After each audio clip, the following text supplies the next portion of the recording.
Welcome to the Marketing Stir podcast by Stirista, probably the most entertaining marketing podcast you're going to put in your ears. I'm Jared Walls, associate producer and Stirista's creative copy manager. The goal of this podcast is to chat with industry leaders to get their take on the current challenges of the market, but also have a little fun along the way. In this episode, Vincent and AJ talked to Michael McLaren, Global CEO, B2B Group at Merkle. He explores the transformation B2B has experienced the last few years and how Merkle works to build best-in-breed solutions for their clients. He also discusses the book club he started with his wife. AJ puts up some impressive email numbers, and Vincent loves plants. Give it a listen.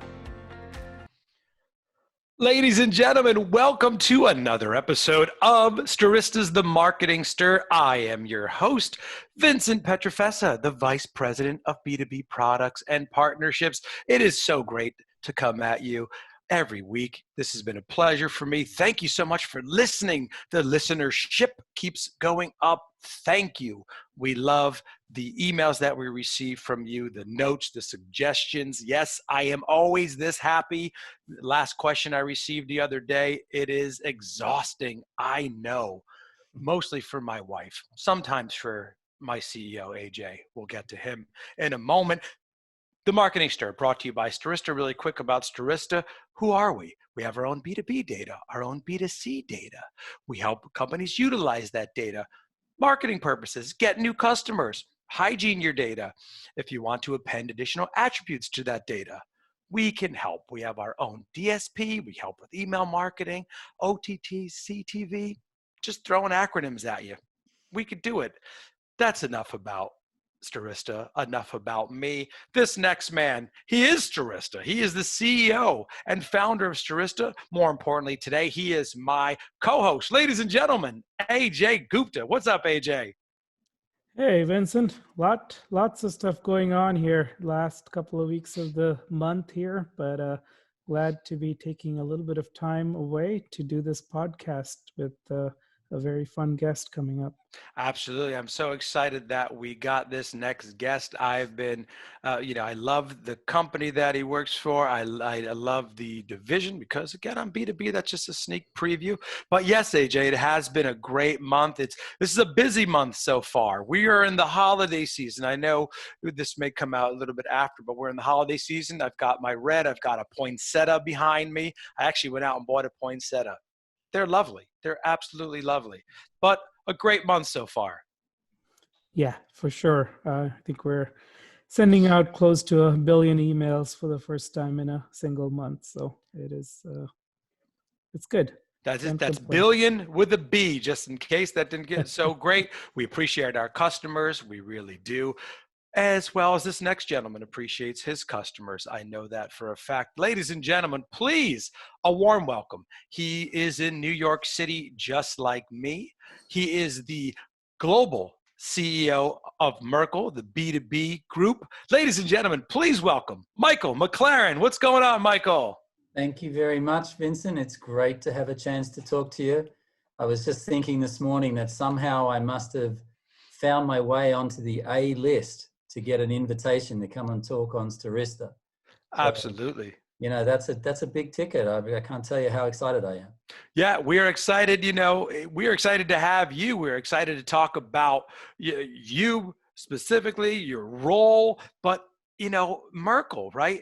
Everyone knows Merkle, at least they should, right? People listening, if you don't, look up Merkle. But Michael, Merkle as it pertains to your group, the B2B Group, tell us about that. Well, I mean, I think Merkle's history is reasonably well documented. It started as a database company, database marketing, digital marketing, performance marketing. So if you think about the evolution of the industry, we've kind of come from data up and built analytics and integration and technology capabilities on the top of that. So as part of that, we had a vertical market practice where we would specialize in high tech and financial services and insurance and all the other verticals. We had some B2B business sprinkled across those different verticals, but it became clear to us as B2B is going through its own transformation that it would be beneficial for us to look at delivering a more of a horizontal set of solutions that are built for B2B businesses. So we're sort of driving that B2B specialization against clients that are sitting in all different verticals and really trying to expand that expertise across every vertical that we service. So not just high tech and financial services, but healthcare, packaged goods, you name it. There's a professional services layer of every industry. And Michael, your role specifically as the CEO, walk me through kind of like the day-to-day, what you're kind of have your hands in, overseeing the different groups, and talk about the different companies within that group, if you could. Yeah, I mean, in building a Merkle B2B, we wanted to build a best-in-breed solution. And so we looked at the capabilities that were already resident within Merkle. We looked at capabilities that existed in companies that Merkle had acquired that were still operating independently. And we looked at B2B capabilities that were kind of white space. Where do we still need to grow? And we put together a strategy of bringing together 5 different companies that were dedicated to B2B. So clearly we draw the data, technology, analytics capabilities from Merkle, the parent. We, about 3 years ago, we had acquired a media specialist business called DWA, which is now known in the market as Merkle DWA, but one of the biggest specialist B2B media companies. Gyro is a long, well-known, established B2B advertising agency, developing creative and content and strategies for B2B brands. B2B International was a research company that existed in the Dentsu Group that was focused on B2B market research. And then another acquisition, Digital Pie, which is a marketing automation specialist. So Digital Pie delivers Marketo, Eloqua, Pardot premium solutions in automation. And we brought that entire group together under the umbrella of Merkle B2B. So, we believe that we're the first place where clients can go to get an entire end-to-end set of capabilities that are fully integrated. So if we want to talk to the clients, or clients want to talk to us about data, we have rich data capabilities. If they want to talk to us about analytics, we have rich analytics capabilities, integration, orchestration, activation, and even brand. So we have the ability to do all of the big brand building, brand campaigns as well. And then all of that held together with a strong backbone of technology chops and extended into commerce as well. So, we really wanted to build a new type of B2B agency, an integrated agency, because we feel that the B2B marketer has been underserviced a little bit. You typically have a top funnel, mid funnel, lower funnel kind of group of agencies that specialize in different parts. And we really felt that the solutions that we're building today are so complicated and complex, it requires expertise across the entire stack. And it's hard for clients to integrate that. It takes a lot of work to do that integration. So by bringing it together and building one integrated strategic approach, we believe we can really help clients build solutions across any part of their marketing challenges. And Michael, how did you get into marketing in the first place? I noticed you studied marketing in college as well. So did you know from an early age that you wanted to be a marketer? Yeah, I was interested in marketing as an undergraduate. We have a different system in Australia where you go into a stream. It's almost like a pre-professional stream. So I did a commerce degree and with a major in marketing. And when I left university, I joined Unilever as a graduate trainee and had 3 amazing years as eventually a brand manager, but going through that training program and really learning the ropes of marketing on the client side. And then after a while, I found myself having meetings at the advertising agency. And as my trip back to the office, I was always like, they're having a lot more fun than I'm having right now.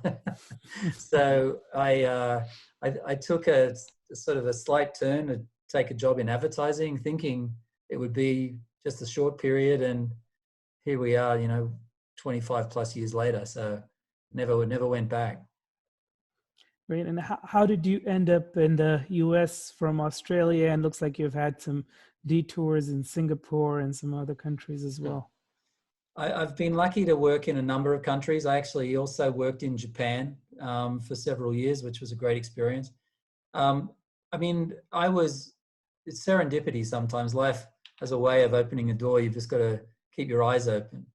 And I'd been working on a number of Unilever brands on the agency side that also had business here in the US. They were also marketed here in the US. And at one stage there was a call out for someone with a background on one of these brands. And I was like, I'll do it. And so I came over on a short-term transfer and then was able to kind of navigate to make that a more of a long-term opportunity. So, it was serendipitous, but I guess, a lot of the things that got me there were some of the decisions I'd made along the way. So I guess, you can have a hand in where your destiny leads you. And Michael, yes, Australia. I never met an Australian I didn't like. They're always so fun. I met a bunch a bunch in Edinburgh. I meet them all the time. It's, but that's why we knew that you were fun from the get-go. You and AJ met a couple of years ago at the Edge Awards. Merkel was receiving the Corporate Disruptor Award. AJ was receiving a Rising Star Award. That's and look, years later, you're on the Marketing Stir. Isn't that great how that works? Little relationships like that. Absolutely. And by the way, I've been very impressed with the track record that AJ's had with Stirista. I've been paying close attention, and really impressive. Congratulations, guys. Oh, thank you, Michael. Appreciate that. Yeah, we appreciate it. I met AJ 10 years ago, and he was a client at the time. And we said, one day we're going to work together and be at the same company. Took about 8 years, right, AJ? But we're here now. And then this podcast came out of March. We were saying, hey, let's do a podcast and get great guests on and talk marketing as if we met you at a bar or just a trade show. So that's kind of how this came about. Michael, you touched upon it already, but what's kind of been the most exciting part about merging those companies together? Well-known companies. I mean, look, B2B International, Gyro, they're Merkel, obviously, on top of the DWA best B2B agencies every year. You see, I know DWA well. Bob Ray, he was the CEO there. Know him personally. Great. But tell me about what's been the most exciting part of merging them all together. I mean, I think it's really exciting when you build something new. We had to build a big business case to put the group together internally. David Williams was very interested and supportive, and Craig continues to be. So it's exciting to bring people from different backgrounds together to create a common language against a shared mission. We've been working very hard at integration. We still have a lot of people we have over 1,000 people around the world who are in different markets and coming from different disciplines. So getting everyone on the same page against what are we trying to achieve.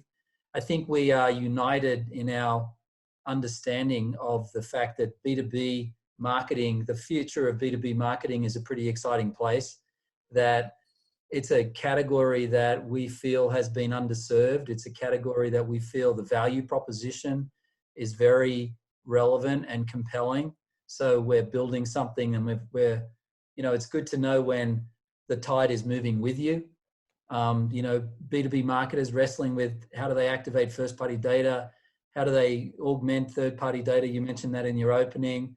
How do you manage around GDPR and CCPA so that you've got your regulatory environment? How do you integrate the expanding capabilities of the marketing clouds and get full value from those investments? How do you plug in additional software platforms and software as a service to create better experiences for your customers? I mean, it's really an exciting phase. You know, there was an old thing when I was first in marketing, you want to get the right message at the right time, at the right person, at the right place. And, you know, people were talking about ads. You know, now we're talking about experiences, and we're talking about immersive experiences. And increasingly, we're going to be talking about anticipatory experiences. So, you know, a customer is going to expect, already does, that you know who they are, you know what business they're in, you know what they might need, and that you're starting to help them, engage with them in a valuable way so that you can help them get what they need. You know, the role of the brand has changed. It needs to facilitate, it needs to create value and exchange value. It's not a communication or a persuasion. It's a two-way flow. So it's a super exciting time. I mean, I tell everybody, B2B is the new B2C. Just as orange is the new black, B2B. Yeah. I like that. You know, I'm a big believer in B2B. I've been in B2B probably half of my career, but the latter, you know, not the latter half of these, you know, 6 to 8 years here. And I love it because, and this is a question I have for you, Michael. Marketing seems to be becoming more personalized, right? As marketers fight for those dollars, it's kind of like, all right, well, let's make it a personalized experience. Welcome to the store, or a really detailed email that you're getting on the B2C side. But B2B, I think, is getting more personalized as well. But so what do you see as the difficulties that marketers are running into when it comes to personalization?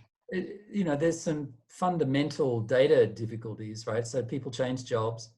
You know, data ages so that it becomes less, the veracity of it becomes less accurate over time.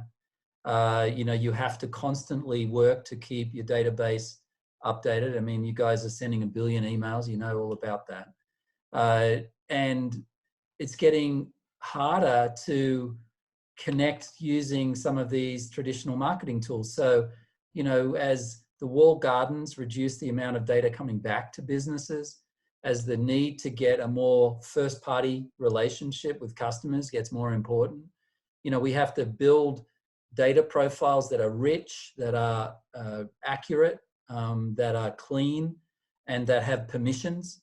And then we need to constantly keep that sort of environment updated. So I think that's a really interesting one. I think the other key change is that B2B customers are changing dramatically. You know, they expect better experiences that are more convenient, more seamless, less friction in the system. So if I move from an email to the .com, it's going to be consistent experience. It's going to be relevant to me.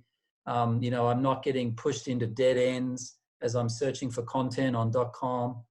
If I make a physical call to a call center, then someone knows who I am and they understand my background with the company. I'm not treated as an anonymous customer. That's a very important one. You know, quite often data is sitting in silos inside client organizations, and the federation doesn't happen so that we market to the same customer 20 times from different business groups or within a client organization. Or when the customer gets in contact with us, there's no recognition of the fact that they're doing business with other sides of the organization. So just there's so many changes to customer expectations and our ability to engage with them. I think the other change is, as individuals, as human beings, we are more confident in our ability to sort of drive things ourselves. In B2B, we know that the purchase decision process, the individual is moving deeper and deeper into that purchase without identifying themselves to a person at the company trying to sell to them. So they're taking charge of that purchase decision a lot more than they used to 5-10 years ago. So it requires a very rich digital ecosystem to manage that and to make sure that the buyer or the customer is getting what they need, getting the information they need, getting the pricing they need, getting the comparisons they need, getting the third-party expert opinions, you know, whatever is going to help move the customer on that journey we have to make sure that we've put it out in our digital ecosystem in any channel, paid, owned, or earned, and that we're helping customers make better decisions. And Michael, do you feel the B2B world is as up to speed as the consumer data world, which has been around for a longer time, or do you think there's gaps that need to be filled in the coming years on the B2B I side? definitely think that the data still has a ways to go. Now I think a lot of clients are realizing that their first-party data is their most important asset. So really understanding how to capture that and structure it and get permissions on it. But from a third-party point of view, we've seen some really big changes in the data landscape. I mean, we sell a product as Merkle called B2B Connect. And what B2B Connect does is it brings the sort of individual information attributes, and connects it with, in a safe harbor, and anonymously connects it with professional data so that we're able to understand the individual, not just as a consumer, but also as a professional. And I think that bringing those worlds together, and if you think about working in COVID, we're juggling the, work home blur all the time. So the data is going to increasingly show these integration points. And so ways to connect with them and means to connect with these audiences, using insights gleaned from broader parameters, life, passions, interests, hobbies, gives us, I think, a much richer palette, both from a media perspective, but also from a creative perspective. That makes a lot of sense. And I think the pandemic has just made that much faster of a transition and kind of looking at people as individuals versus a B2B file or a consumer file. I mean, there's also just the reality that if you're relying 100% on cookies, there's a lot of businesses, those cookies are sitting in empty offices right now. Right. And, there's still obviously distribution of cookies going on and they're sitting on laptops now, but we're moving to a cookieless world. And so B2B marketers have got to get adroit at understanding how to connect and triangulate data without the use of cookies, and in Merkel's world, we've been, 10 years building this personal data profile that we have permissions to market to, so we can target the known individual. What we've called people-based marketing. We think it's the way, it's the way that marketing continues to evolve. Great. And Michael, obviously you guys have quite a few big brand names and clients. Is there kind of a certain vertical or focus you have for future clients as you're growing the division? Are there certain parameters in which you're looking for new clients in? It's interesting, AJ. So historically, we had a big strength in high tech because they tend to be B2B businesses. So, Dell, Cisco, like the big global high tech businesses. Right. There's also big B2B business in financial services and insurance. But when you look across all vertical industries, even in packaged goods, people say to me, what do you mean CPG? What's the relevance of that? I'm like, have you ever looked at the professional services division of a Unilever or a Nestle? I mean, they're selling to institutions, they're selling to hospitals, they're selling to, professional buyers who are going through the same kind of, not exactly the same, but they're going through a purchase process. They're validating options. They're evaluating, all of the, whatever is on their business needs analysis, and they're making a business decision. And so we can apply these approaches and technologies to any industry, wherever there's a business selling to another business. And Michael, you've, with your role, I'm sure have traveled quite a bit, and also I know Merkel has always been a nice presence at conferences. exhibiting, meeting people. How has that changed for your division and for yourself? What have you been doing? As Merkel's still been doing some virtual events to Yeah. still get themselves out there? Yeah, I mean, I think it was one of the points I was going to make, that B2B has had to really pivot from the physical event, which was a very important part of a lot of marketing mixes. In some companies, half the marketing budget is dedicated to physical events and activation around those events. So that's a big tool taken out of your toolkit. So we've been working really hard trying to help clients, expand their virtual presence to create, these sort of, virtual engagements with prospects. And we've also done the same thing for ourselves. I mean, to your point, Merkel is active in the industry and often at industry events. And what we've been doing is pivoting to thought leadership and to, issues-based webinar strategies so that we can get subject matter experts accessible to people who are in, whatever the solution that they're wrestling with, and provide a very intimate interaction with those SMEs to help them understand, is it cloud migration? Is it CDPs in the new world? Is it the latest on artificial intelligence? What is the acquisition of Slack by, Salesforce mean?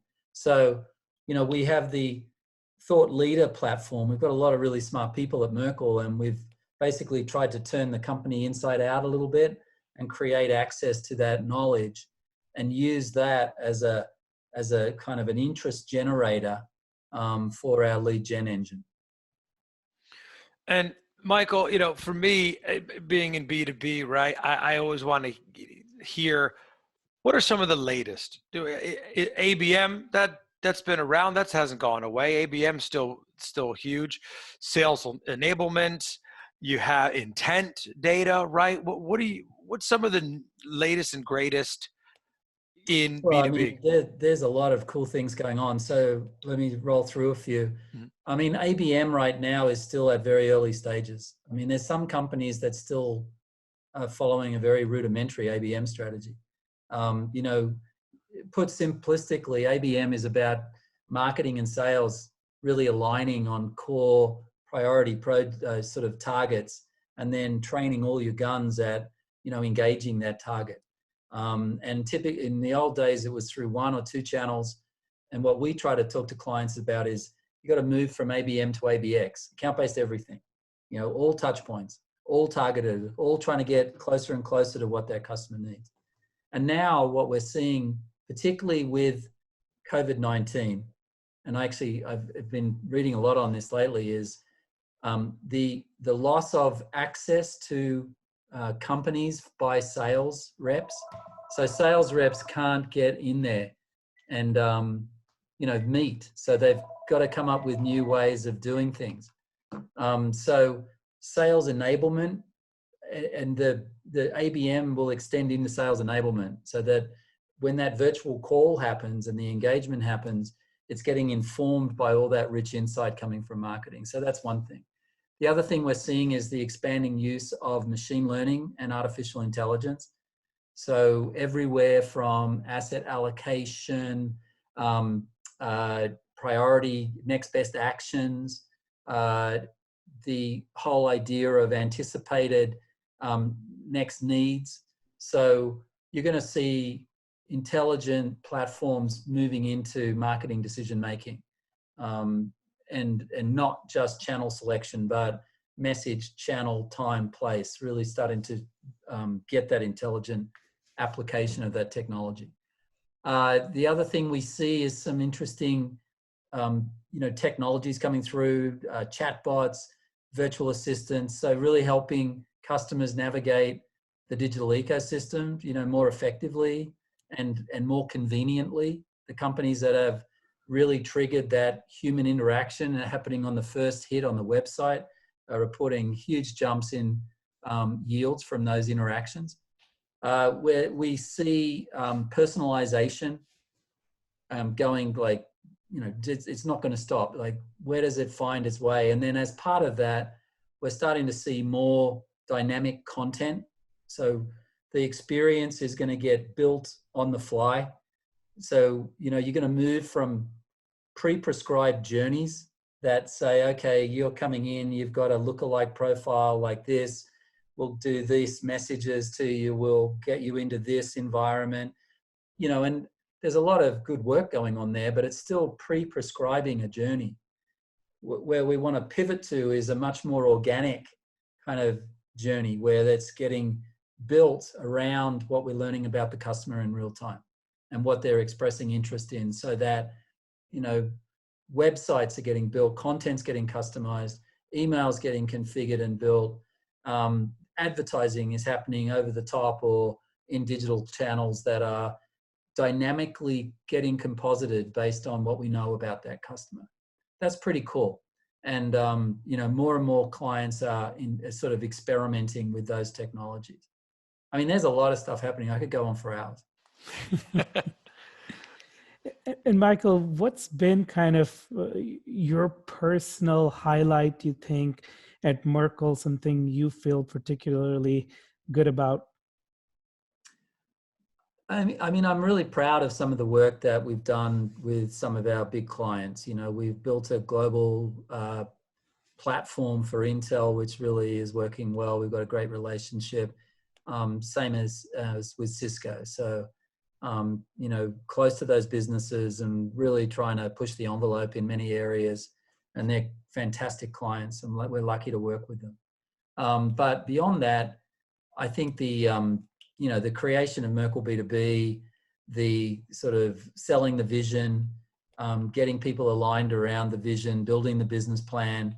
We've got some very ambitious goals, and we didn't really take the foot off the pedal for COVID-19.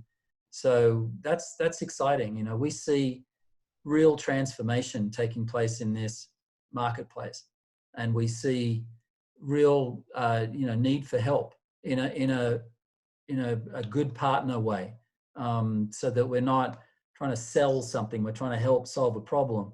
And I'm excited about that. And we're doing that with more and more clients in more and more areas. And I'm also intrigued. I mean, I've kind of been in the business for a long time, and I watched the disintegration of creative and media and digital so the sort of industry went like that, and then clients had to go and buy specialist agencies and put them all together. And then half the client's time became tied up with, making them all work together and integrating the various components. And this idea of a integrated solution that's solving it from the customer's point of view. The customer doesn't care where it comes from. The customer just experiences what's around them. And the only way you can do that is you have to build an integrated set of solutions. And, steering the industry back into that direction and hopefully proving to be, see the value, the clients see the value there, that's exciting. That's exciting. I think we're seeing more and more, especially with challenger brands, come in and say, hey, can you help me with my tech, my media and creative? Like, I know that it's all important. So can you help me make good bets on that? And that's a lot of fun. Michael, it's always exciting to see somebody you've met at a conference or connected to on LinkedIn get promoted to a level that you are at. But what was it like when you were first tapped to be the CEO? Was that a little bit of a surprise, or had it been building up to it for a little while? Well, it was definitely a goal. I mean, I don't want to sound arrogant or anything, but if you go onto my LinkedIn profile, you've seen that I've been a CEO in a few different places. So I've got a track record in doing that, and going to Merkle was just a fantastic opportunity because the business was in the right place at the right time, doing the right things. With a very strong ability in data and technology. So I was excited to join. Obviously where you start, you want to sort of prove yourself. So a couple of years later, when the opportunity came together, I was super excited. I'm honored, to be honest with you. And what I like about Merkle, it's a performance-based culture. No one's giving anything out. You got to earn it, and results are really the thing that we look at. And we're very quantitative. We're very quantitative. So, we've got to hit our own hurdles. And, there's not many companies on our industry who have a 20-year track record of 20% CAGR, which Merkle does. So I think that's testament to the quality of the team and the company. No, that's awesome. Now, Michael, maybe I'm getting, little in the weeds here, but I love the weeds. The weeds are great, right? Yeah. Let's get in the weeds. We're digging into this. Is the marketing stir. People want to know. So, brands listening, B2B who can work with Merkle B2B, because there's a few different great names, DWA, Gyro, under one umbrella. What's that process? Is it they kind of can they go through individual companies there, or is it Merkle and then the support's all there? Talk to me about that. It's a great question. I mean, obviously, clients can engage with us either through a point solution, so I need a media agency. We have a media agency, or we can expand into more integrated solutions. And different clients have come in different sort of, we're doing different things with different clients. So we have the ability to kind of toggle back and forth. Our goal is to, where it's appropriate and where we can prove our value, is to expand our footprint, our scope of engagement with clients. So a part of our strategy is to introduce the client to other capabilities in the group. So, that's not surprising. And then the other part of the strategy is to engage with companies that are looking to make step changes in their marketing approach and look at it holistically. So that look everything from their technology stack to their data situation to their marketing programs, and try to help them in a variety of places. So we have the ability, we can do email, we can do website, we can do digital experience, we can do automation, we can do AI, we can do cloud integration. We've got tremendous relationships with Adobe and Salesforce and Google and Amazon and Microsoft. So, we can help clients at, whether it's a super scale challenge or a single point challenge. We want to maintain that flexibility. And talk to me a little bit about 2021, some of the goals, some of the initiatives, merging, additional acquisitions. I don't know if you can talk about that, but just a little bit. The weeds. We said we're getting in the weeds. Yeah, I like the question. I mean, 2020 has been a year of really an interesting pivot. I don't know. I'm not sure if it's been an easy year for anybody, but it's certainly been a challenging one. And sometimes when you're thrown a real crisis, it forces you to evolve. And I think we've seen that in many client situations, which is great. And literally pivoting a marketing program and changing course and quickly building up. We've seen acceleration in the development of the quality of digital ecosystem. We've seen an acceleration in the movement to connected commerce.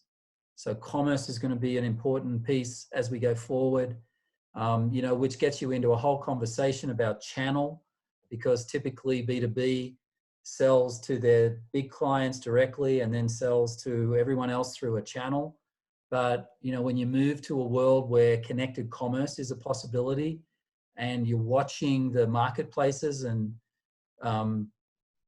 chewing up market share, it's an interesting opportunity to build a direct-to-customer model. And so how's that going to play out? I think that's going to be an interesting subtext of 2021 and 2022. Personalization and AI.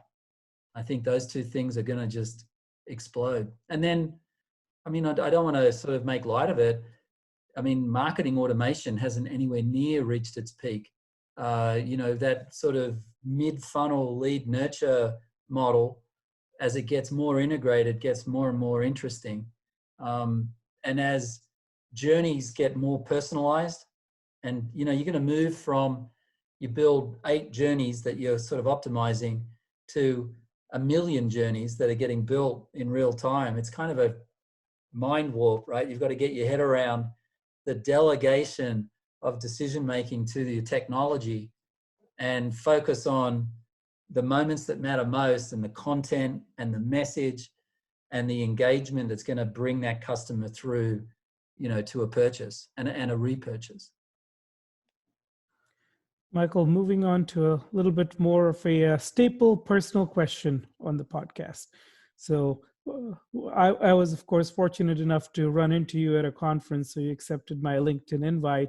But for people that don't know you and try to add you on LinkedIn, what's a message that gets through to you, and what's one that really annoys you? I can see my my LinkedIn box getting bombed. I mean, on a first contact, it's presumptuous to try to sell anyone something.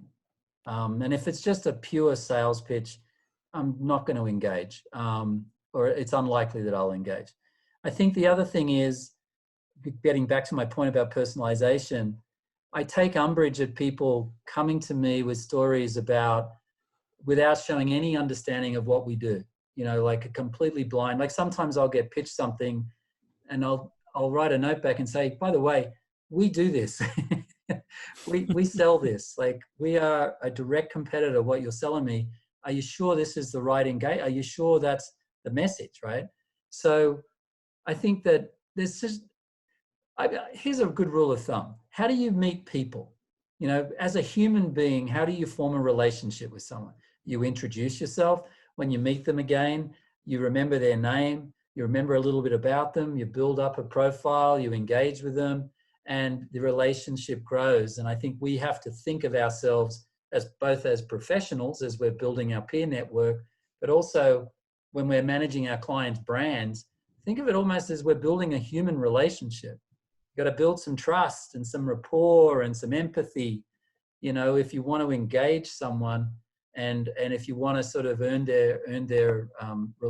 build that relationship.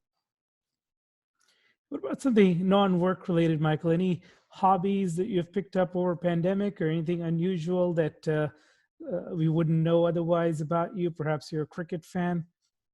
Well, my wife and I decided when we were originally locked down that we were going to do some reading of some great books. And so we picked a couple of authors that we like, and I really like Martin Amis, and I really like Richard Russo.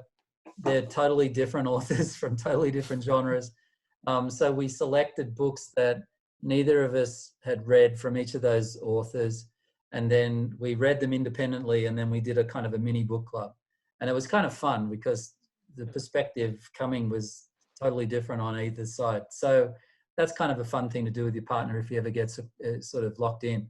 The other thing is just trying to get outside. I think the working nonstop 24/7 from your home and, rolling over and then serving dinner to your family and so on, that takes a mental toll.